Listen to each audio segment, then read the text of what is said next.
আমাদের ক্যাপ্টেন টসটা জিতে ব্যাট নেবার সিদ্ধান্তটা নিল।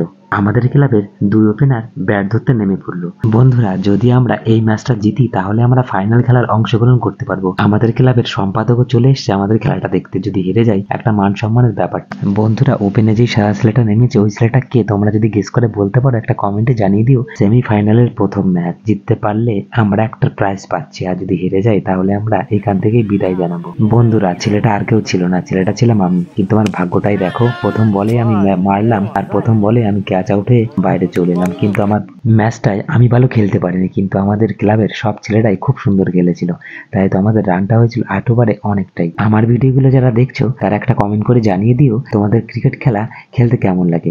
আমার তো প্রচন্ড ভালো লাগে। বন্ধুরা, আমরা 8 ওভারে 89 রান করেছিলাম, কিন্তু আমাদের টিম অনেক সুন্দর খেলার ফলে আমরা ম্যাচটা দিয়ে যাই। আর আমাদের এই ম্যাচে ম্যান অফ দ্য ম্যাচ হয়েছিল আমাদেরই প্লেয়ার, তোমরা দেখতে পাচ্ছ। তারপর আমরা সবাই মিলে এইখানে বসে একটু টিফিন করে নিলাম। আর টিফিনে কি করলাম, আমরা এখানে একটু পপকর্ন খেয়ে নিলাম। আর পপকর্ন খাওয়ার পরে আমাদের ফাইনাল ম্যাচটা শুরু।